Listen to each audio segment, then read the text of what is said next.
Hello everyone, c'est moi pour ma vidéo du dimanche. J'espère que vous allez bien et que vous avez passé une belle semaine. Avant de commencer, je voulais m'excuser pour ceux qui s'attendaient à ce que dès aujourd'hui j'aborde l'incroyable histoire perdue de l'Empire tartare. Mais vous m'avez envoyé, j'ai reçu tellement de part et d'autre des informations hyper pertinentes et des documentaires à regarder que je voulais pas traiter le sujet avant d'être sûre. Ah, ben voilà, vous la réclamiez, vous la vouliez, elle est là. Duchesse is in the place. Parce que forcément, vous devez le constater aussi avec la luminosité, j'ai changé mes heures d'enregistrement. Donc madame est très sévère, très à cheval sur ses horaires de sieste. Donc voilà, en tout cas, vous l'aurez vu. Bref, autant vous dire que je voulais vraiment attendre d'avoir absolument une vue globale d'ensemble avec les informations les plus précises possibles avant de faire le sujet, mais c'est dans les choses à faire, ne vous inquiétez pas, vous aurez ce sujet parce qu'il est juste passionnant et que il s'est ouvert à moi un monde incroyable d'informations. En plus, pour ne rien vous cacher, il est tombé cette semaine, enfin la semaine dernière, une info sur laquelle j'ai bondi parce que c'est tout à fait ce qui me passionne, parce qu'on le sait, c'est l'été. Oh, attendez. Elle est venue un peu plus près des étoiles. Spécial pour vous, for you public. Mon amour, vous avez vu, elle a sa coupe d'été. Elle est venue gratter à mes jambes. Bref, donc voilà, ce sujet, alors on le sait, en plus je pense que c'est un sujet d'utilité publique, parce que vous allez voir, c'est un truc de dingue. C'est l'été, une période insouciante, où notre unique désir est de nous divertir avec les festivals, les sorties, les concerts et tout le tout team. Nous n'avons que l'embarras du choix, ça c'est la vérité, car nos stars préférées sont justement en pleine tournée mondiale. Parmi les plus attendus cette année, ceux qui savent, c'est Beyoncé et Taylor Swift, puisque c'est quand même les queens de la pop. Elles attirent des foules inimaginables et c'est assez impressionnant, elles font sensation à chacun de leurs concerts. Pourtant, quelque chose d'hyper étrange s'est produit lors d'un concert de Taylor Swift. Et franchement, je n'en avais jamais entendu parler. Ou à de très rares occasions, quand en plus, il y a eu des incidents. Lorsque vous assistez à un concert de Taylor Swift, vous vous attendez forcément, pour les fans, à une soirée mémorable. Vous avez dépensé des centaines de dollars, parce qu'en plus, voilà les prix des tickets, et bravé des trombes d'eau pour voir votre artiste préféré. Là, je fais allusion au concert de Beyoncé à Marseille, qui s'est très mal passé. Et vous vous dites que vous n'oublierez jamais, peu importe la tempête, peu importe les choses par lesquelles vous avez dû traverser ou comment vous avez éventré votre portefeuille pour pouvoir vous payer ces 2 heures d'amusement, vous vous en rappelez pour toujours. Mais voilà qu'après plus de 3 heures et plus de 40 chansons, les fans de Taylor Swift sont rentrés chez eux et se sont rendus compte qu'ils ne se souvenaient d'absolument plus rien. Cela semble presque incroyable, pourtant de nombreux fans, alors pas tous, attention, mais de nombreux fans de Taylor Swift souffrent d'une étrange amnésie post-concert. Alors, selon les psychologues, alors vous allez voir, là ils m'ont vendu du rêve. L'explication officielle, je l'ai trouvée, mais aux petits oignons, enfin pour les endormir. Donc selon ces explications, on pourrait attribuer ce phénomène aux émotions intenses ressenties à un instant T et au passage du temps. Ben voyons. Sauf que les témoignages étranges qui affluent après ces concerts, ces témoignages de personnes souffrant d'amnésie après une chanson en plus surprise qui n'était pas prévue et une mise en scène, vous allez le voir, assez glauque, rien ne valide absolument cette version officielle. Un simple excès d'émotion ne peut pas justifier cette amnésie fulgurante. Mais alors, que s'est-il donc passé réellement? Allez les amis, on y va, c'est maintenant.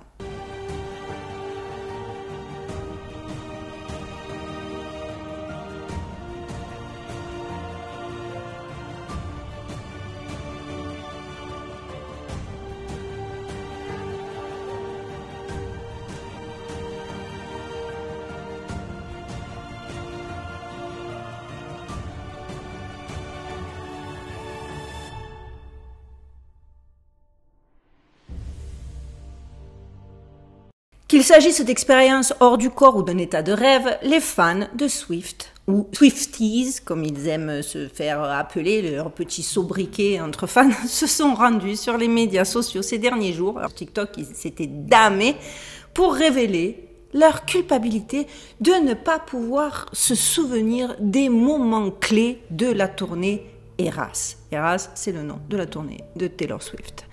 Ainsi, on a pu voir des témoignages comme celui de Jenna Tokatilan, 25 ans, originaire de New York, qui a déclaré qu'elle rêvait de voir la pop star depuis si longtemps qu'il lui était difficile de retenir ce qui se passait dans son esprit. C'est l'explication qu'elle a donnée forcément après avoir consulté des psychiatres. Elle a déclaré au magazine Time que l'amnésie post-concert est bel et bien réelle, ajoutant, après avoir vu Swift jouer une chanson surprise, que si elle n'avait pas eu la vidéo de 5 minutes que son amie a gentiment enregistrée d'elle alors qu'elle le regardait et qu'elle appréciait le concert pendant la chanson, elle n'aurait probablement absolument pas pu se rappeler que cette chanson, que ce morceau, que cet instant avait eu lieu. Elle a poursuivi en expliquant qu'elle n'arrivait plus à saisir la réalité. Elle a dit « Il est difficile de comprendre de ce dont on est réellement témoin ». Elle a aussi déclaré qu'il s'agissait probablement d'une surcharge sensorielle. Celle-là, elle est magique. Vous ressentez toutes ces émotions pendant que vos chansons préférées sont jouées et vous vous dites « Waouh, où suis-je ?» et « Knockout ». T'imagines ? Si à chaque fois qu'on devait ressentir des émotions intenses, on était frappé d'amnésie. Ça veut dire que nous, en tant que femmes, on se rappellerait même pas avoir accouché, on se rappellerait plus s'être mariée. Remarque que ça, il y a des hommes, mais c'est peut-être ça. Je plaisante. Mais enfin, je me suis dit, où ils se sont embarqués pour l'explication, quoi. Une autre fan, parce que je vous dis, il y en a plein, et je vous ai récupéré les témoignages de celles qui avaient été repris le plus et qui ont été interrogées par les magazines mainstream pour bien vous montrer que, mon Dieu, quoi, s'il vous plaît, arrêtez de croire tout et n'importe quoi. Une autre fan, Nicole Booth, 32 ans, originaire de Gettysburg en Pennsylvanie, a assisté au concert de Taylor Swift à Philadelphie le 14 mai dernier et l'a décrit comme une expérience extracorporelle, comme si cela ne lui était pas vraiment arrivé. Pourtant, elle sait bien que c'est arrivé, vu que son compte en banque a bel et bien été ponctionné de 950 $, les amis. Oui, c'est les prix pour payer le billet, comme elle l'a déclaré au magazine. 950 $, je vous laisse imaginer, c'est les prix ici. Mais forcément, on les attend, on le sait, ils sont là dans la pénombre à attendre leur moment de gloire. Les experts sont arrivés et ont expliqué, les experts académiciens, ils ont expliqué que bien évidemment il y avait une raison à cela, qu'il n'est pas nécessaire d'assister à un concert pour que cela d'ailleurs se produise. Ils ont dit, il ne s'agit pas d'un phénomène spécifique au concert, il peut se produire à tout moment lorsque vous êtes dans un état émotionnel élevé. C'est ce qu'a déclaré Ewan McNay, professeur associé au département de psychologie de l'Université de New York à Albany au magazine Time. Parce qu'ici, ça a quand même été traité comme une information assez troublante. Les émotions fortes ont beaucoup à voir avec la sensation d'oubli. Là, moi, perso, je suis complètement réfractaire. Oui, post-traumatique pendant la guerre, mais pas pendant un concert ou avec une... Enfin, bref, je continue parce que vous allez voir, vous imaginez... vous imaginez, je le répète, en partant de ce postulat, normalement, chaque gros moment, une femme ne peut pas connaître une joie plus intense que lorsqu'elle enfante, ou je sais pas, quand on a eu nos examens, comme quand on a eu le bac, moi j'ai eu un master en droit, voilà, ça veut dire que c'est plus intense que ça. Compte tenu des efforts que tu as dû fournir, etc. Si ça se produit pas là, tu vas pas me faire croire que c'est quelque chose qui est tout à fait normal dans le cadre d'un concert. Enfin, j'ai assisté à des concerts plus jeunes et pas trop plus jeunes de personnes que j'admirais profondément, donc de personnes que j'étais fan, et même si j'ai jamais été une fan genre poster, etc., il y a des artistes que j'ai aimés énormément. J'ai même surpris des larmes pour certains, mais j'ai jamais collapsé, quoi. Je me suis jamais dit, oh non, c'est trop de bonheur. Mais moi, je trouve ça tellement absurde. Dites-moi en commentaire si vous êtes d'accord avec moi. Bref. Parce que généralement, c'est plus profondément ancré dans notre mémoire que n'importe quoi d'autre. Mais nous allons quand même explorer l'explication rationnelle que l'on nous a servi dans un souci de transparence et parce que j'aime bien mettre aussi en exergue les choses qui me semblent aberrantes et qui sont quand même les explications qui sont relayées par les mainstream et par la masse. Les experts estiment qu'il existe de très bonnes raisons pour expliquer ce phénomène.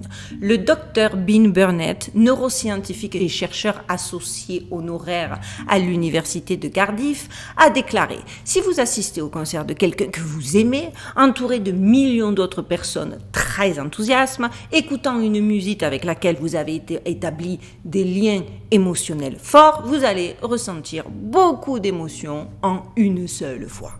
Et en plus d'être épuisant, bah oui, c'est bien pour le cerveau, cela signifie que toutes les choses que vous vivrez auront une qualité émotionnelle élevée. Ce qui veut dire que rien ne sortira du lot. Et c'est important que quelque chose sorte du lot si vous pouvez espérer avoir un souvenir plus tard. Le truc est ubuesque. Le docteur Ewan McNay, professeur associé au département de psychologie de l'Université d'État de New York en Albanie, explique que le cerveau réagit aux émotions positives extrêmes de la même manière qu'il réagit au stress négatif. Cette surcharge peut rendre plus difficile la formation de souvenirs, mais il y a des conseils à donner aux fans. Il a déclaré « Les gens pourraient essayer de sauter de haut en bas et de crier un peu moins fort pendant les concerts afin de contrôler leur excitation. » Non mais on est d'accord que c'est du grand n'importe quoi. Donc tu vas à des concerts maintenant, mais tu fais bien attention de pas trop t'enjailler, tu vois, de pas trop kiffer ton moment parce que éventuellement tu pourrais être frappé d'une amnésie. Les gars ont quand même osé, ils ont poursuivi en expliquant que le vieux dicton « le temps passe vite quand on s'amuse » est une façon simple d'envisager l'amnésie post-concert. Ben voyons. Selon le Dr Phillips, lorsque les fans sont excités et tellement immergés dans un moment, ils peuvent avoir l'impression que le temps s'est soudainement écoulé et qu'ils n'ont pas pu assimiler correctement tout ce qu'ils viennent de voir, d'entendre et de ressentir. Alors soit, je suis assez d'accord avec l'idée qu'effectivement, tu peux avoir l'impression qu'en fait, un concert qui a duré 2 heures n'a finalement duré que 30 minutes tellement t'as kiffé. Ça m'est arrivé pour des films, hein. Il y a des films qui duraient 3 heures et je me suis dit, ouh, mais ça n'a rien à voir, quoi. L'époque où les musiciens se produisaient sur une scène vide avec seulement leur micro et un instrument est révolue, ça c'est clair. De nos jours, les fans assistent à des spectacles époustouflants avec des lumières stroboscopiques, des accessoires gigantesques et plus de changements de costumes que vous ne pouvez en compter. Il n'est donc pas surprenant, selon les scientifiques, que vous ne vous souveniez pas de tout ce que vous avez vécu après avoir dû assimiler autant de choses. Soit, mais entre ne pas se souvenir dans les moindres détails d'un concert et avoir une amnésie qui t'empêche, ne serait-ce que quand on t'en parle ou quand tu écoutes, de te rappeler du concert, c'est quand même 2 salles, 2 ambiances. Anushka Skri a regardé Suga parce qu'ils ont... Il y a eu des enquêtes pour prouver leur version. Les experts ont fait appel à des fans du monde entier. Et donc elle a raconté que lorsqu'elle regardait le groupe coréen K-pop BTS se produire à Los Angeles le 11 mai dernier, elle a expliqué que la plupart des concerts auxquels elle assiste comportent des éléments de surprise en permanence, ainsi que des mouvements de lumière intenses et des feux d'artifice, ce qui, selon elle, entraîne une certaine perte de mémoire. Anushka pense qu'elle pourrait effectivement raconter 1 ou 2 moments du concert à ses amis, mais qu'elle ne peut absolument pas se souvenir de l'ensemble du spectacle, car tout était flou. Le docteur Hélène Prior, maître de conférence à l'université de Hull, souhaite savoir si les souvenirs et les émotions que les fans de Taylor Swift ont oubliés peuvent se rappeler à eux lorsqu'ils écoutent ces chansons à une date ultérieure. Parce qu'il y a quand même des docteurs qui en savent autant que les autres, mais qui se disent, bon, allez, disons que la personne est amnésique. Mais il y a quand même pour des amnésies profondes dues à des traumatismes, on arrive quand même à, donc éventuellement peut-être que... Mais la version officielle met donc bien en avant les preuves biologiques et scientifiques expliquant pourquoi le corps réagit de la sorte, en disant que non, ils peuvent écouter autant de fois qu'ils veulent les chansons, s'ils ont oublié, ils ont oublié. Et donc ils disent, lorsque le niveau de stress augmente sous l'effet de l'excitation ou de la détresse, en fait les neurones associés à la mémoire commencent à s'activer sans but précis. Le glucose, la molécule qui alimente la mémoire, la pensée et l'apprentissage, passe du foie à la circulation sanguine. L'organisme du coup se croit stressé et choisit de ne pas gaspiller son énergie par la formation de la mémoire. Les nerfs vagaux qui régulent les fonctions des organes internes sont également stimulés dans le processus. Tout cela pousse l'amygdale, la partie du cerveau responsable du traitement des émotions, à libérer de la norépinéphrine, un neurotransmetteur qui contribue à marquer certains événements comme hautement émotionnels. Bon, alors donc, on est d'accord que oui, scientifiquement, une amnésie s'explique, que oui, un choc traumatique peut entraîner une amnésie, ça, personne ne revient dessus, mais il me semble que cette explication vaut plus, encore une fois, quand tu as fait la guerre, tu as échappé à une mort, tu as vécu un événement profondément traumatisant, que réellement pour des explosions de joie ou pour des excitations pendant le concert de ton idole. Ça m'a fait rire parce que je trouve... Là, maintenant, j'ai une certaine distance et je me dis, mais ils prennent vraiment les gens pour des imbéciles, quoi. C'est-à-dire nos limites. On a des explications qui tiennent pas la route, mais ça va. Ils vont manger. Bref, parce que nous, clairement, nous, sur ma chaîne, ma communauté, à part les 2-3 trolls ou les fans de Taylor Swift qui vont pas vouloir admettre... D'accord que cette explication ne nous satisfait absolument pas et que, comme moi, vous voulez en savoir plus. Donc j'ai dû creuser et forcément, qui cherche, trouve. Comme de par hasard, ce breakdown, ce trop plein d'énergie joyeuse, entraînant, selon les spécialistes, donc une rupture de la mémoire, est survenu dans chacun des cas après une musique dite surprise. Et vous allez voir que la mise en scène, juste après la chanson surprise de la chanson Witchcraft, comprenez en français sorcellerie, je vais vous laisser, vous savez quoi, je vais vous laisser admirer le rituel en espérant que YouTube ne me strike pas, sinon je vous mettrai des photos et on en parle après. Enfin, en gros, mais ça se passe même de commentaires.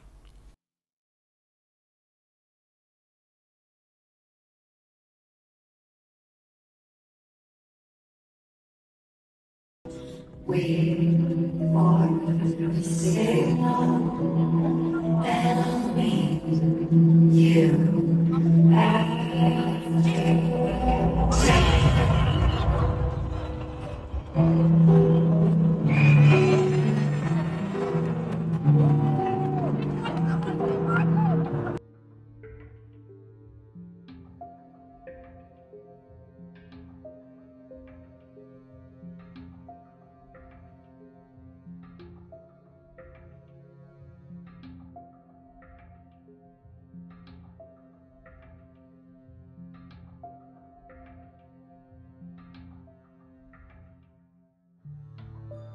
Alors nous avons vu à de nombreuses reprises dans mes vidéos précédentes que certains concerts et autres événements autour de l'industrie musicale sont souvent truffés d'éléments rituels qui reflètent les rouages occultes de l'industrie du divertissement. On a pu constater à de nombreuses occasions que les performances musicales élaborées de ces spectacles contiennent un symbolisme reflétant l'agenda et la philosophie de l'élite. Ce show ne fait clairement pas exception à la règle. Sachant que le symbolisme est on ne peut plus présent, et ce, à chaque step de l'élaboration de la tournée de Taylor Swift. Par exemple, elle chante 44 chansons. Tout bon conspirationniste sait que le nombre 44 n'est pas anodin. Le chiffre 44 figure dans le logo des Illuminati. Le logo des Illuminati est une pyramide avec un œil au centre. La pyramide comporte 44 marches et l'œil est censé représenter l'œil omniscient. Et ce chiffre a beaucoup d'importance pour eux. Pour eux, le nombre 44 est une allusion à la bête de l'Apocalypse, une sorte de code du 666 basé sur le fait que les deux nombres peuvent être représentés par les mêmes lettres dans l'alphabet hébreu.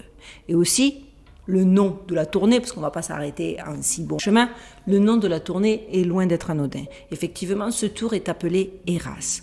On le sait, et je le répète, pour communiquer entre eux, les Illuminati usent des symboles. Ils savent que les symboles ont un pouvoir envoûtant capable d'influencer les pensées et les actions de chacun.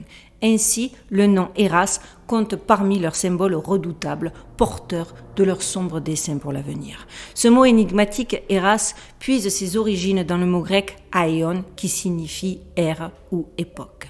Les Illuminati croient ardemment qu'ils vivent les derniers soubresauts d'une ère révolue et qu'ils sont sur le point de façonner une nouvelle ère. Une ère qu'ils envisagent empreinte de paix et de prospérité pour eux.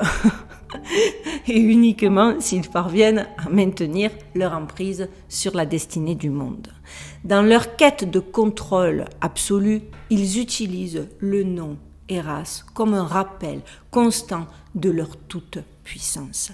Ils veulent que chacun croie en l'inévitabilité de cette nouvelle ère et qu'il n'y ait aucun espoir de résistance. Et ça, je suis désolée, même pour ceux qui n'y croient pas.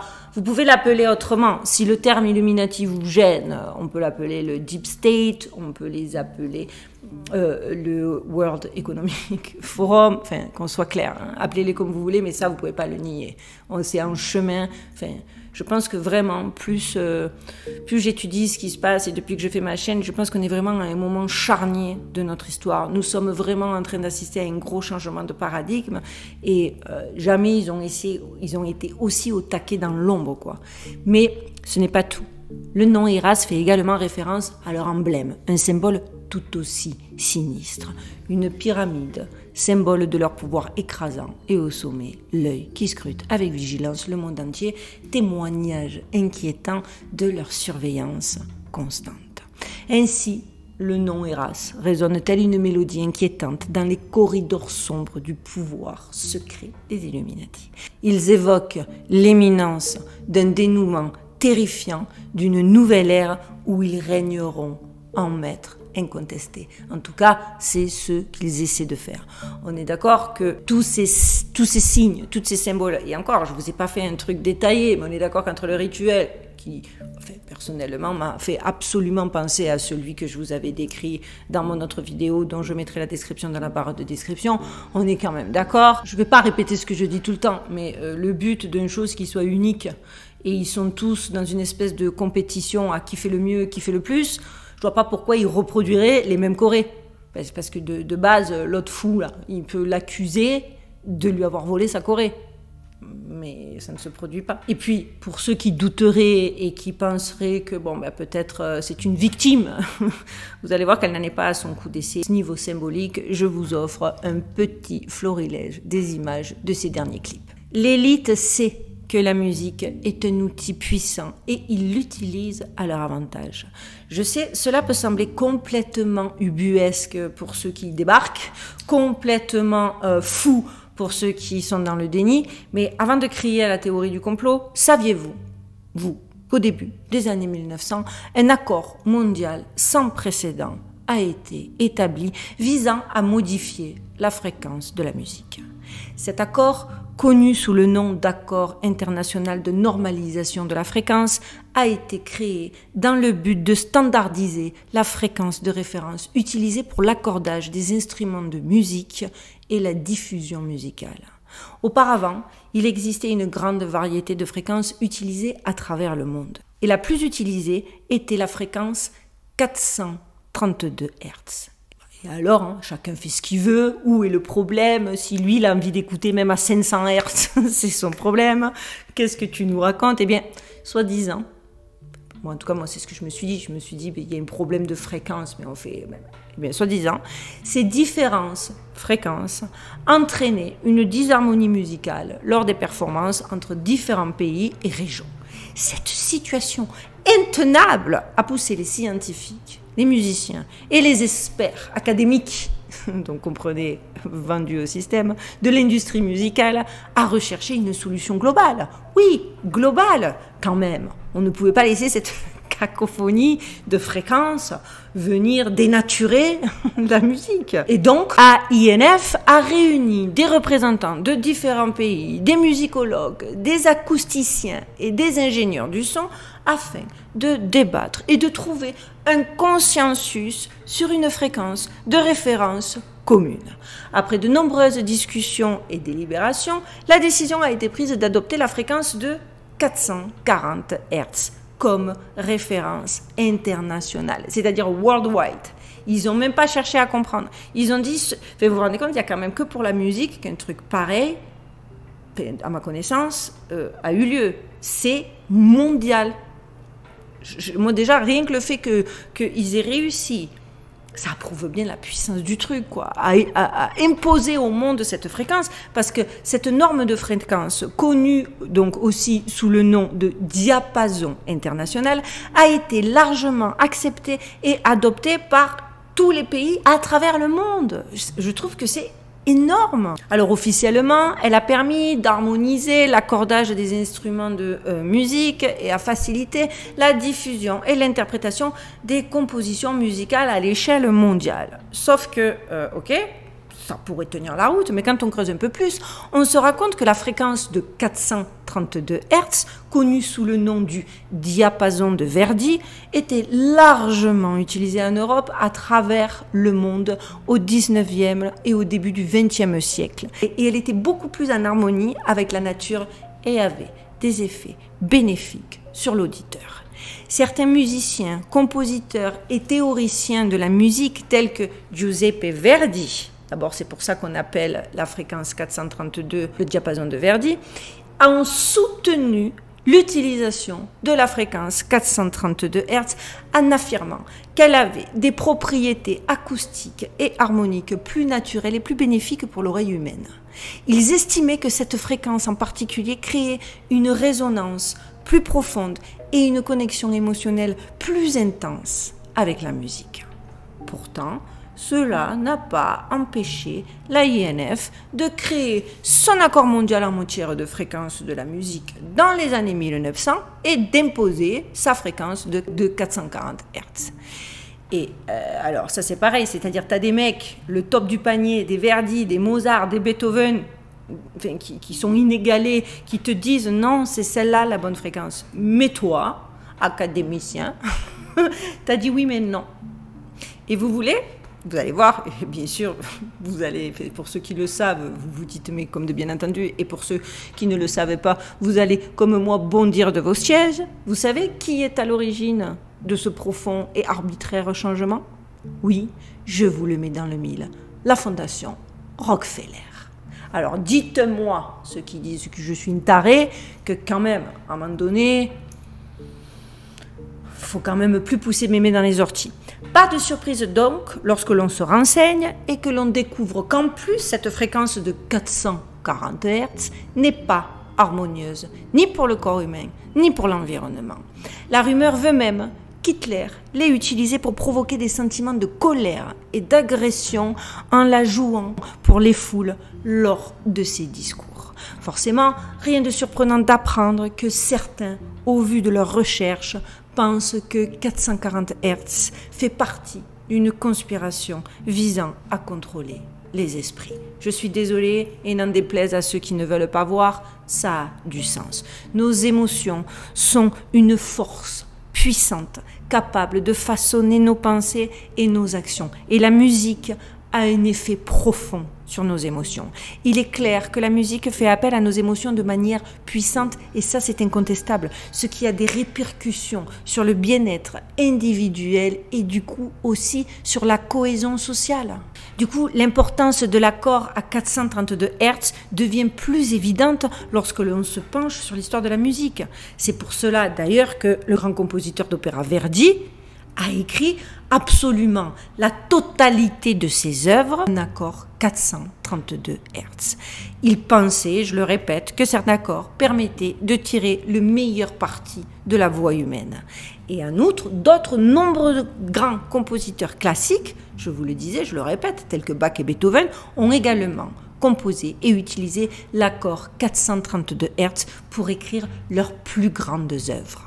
Alors la bonne nouvelle dans ce magma d'informations, c'est qu'il existe aujourd'hui un mouvement croissant de musiciens qui reviennent à cet accord dans le but de créer une musique plus harmonieuse et plus curative. Bien évidemment, on va les cataloguer comme hippie, new age, ils adorent faire ça.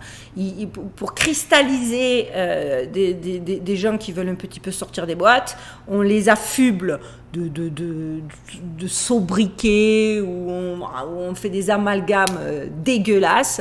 Comme ça, tu vas te dire, moi, qu'est-ce que je vais écouter cette musique de hippie? Alors que, il faut savoir que l'une des raisons est que le 432 Hz vibre à une fréquence qui s'accorde avec la résonance naturelle de la Terre. Et à l'heure où les résonances de Schumann sont en train, je ne sais pas si vous l'avez vu, je l'ai partagé sur mon Instagram, rejoignez-moi sur mon Instagram, à l'heure où les résonances de Schumann montrent des activités mais jamais vues de l'histoire, où les gens souffrent d'insomnie, de migraine, où il y a une véritable... Je pense que c'est plus important que jamais, parce que avec le 432 Hz, cela crée un sentiment de connexion et de bien-être qui peut être bénéfique pour le corps et pour l'esprit. Pourquoi donc déjà ils ont voulu en changer de base, hein? Pourquoi le Rockefeller? Bon, pour la majorité on le sait, la tonalité de 440 Hz est considérée comme une fréquence capable d'influencer notre façon de penser et de sentir. Elle est utilisée dans la publicité depuis des années. Parfaite donc pour contrôler les masses. Avec cette tonalité, ils peuvent clairement influencer nos désirs. Ils sont très bons dans ce qu'ils font et ainsi, c'est comme ça, ils tentent de prendre le contrôle du monde. C'est pour cela qu'il est vraiment très important de faire preuve d'esprit critique à l'égard des informations que nous consommons. D'autant plus que vous le savez, Taylor Swift n'est pas la seule à être utilisée par le Deep State. Il y en a beaucoup d'autres.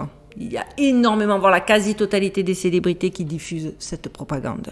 La plus importante étant, vous le savez, j'ai été fan, Beyoncé. D'ailleurs, son dernier tour Renaissance qui a lieu à ce moment même en est la digne représentation. La symbolique, elle là, pareil, elle est au taquet. D'ailleurs, si vous voulez que je vous en parle, n'hésitez pas à me le dire en commentaire. Elle sera à Las Vegas au mois d'août. Vais-je aller la voir pour constater de moi-même ou pas?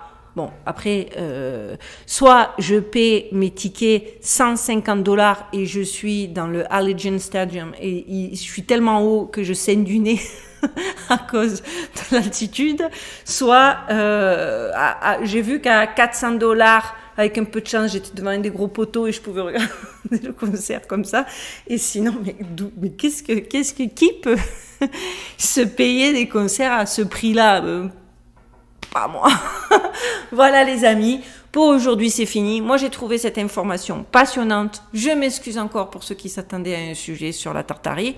Mais ne vous inquiétez pas, vous y aurez droit et plus aux petits oignons plus que ça, on ne pourra pas. Mais j'ai encore un documentaire qu'on m'a conseillé de 5 heures qu'il faut que je regarde en plusieurs fois. Je ne sais pas combien ça va me prendre, mais promis. En plus, vous êtes bientôt en vacances, de moins en moins de personnes vont rester devant leur ordinateur. Donc moi aussi, ça va me permettre de souffler et je ferai des petits sujets ponctuels avant qu'on re-rentre dans le dur.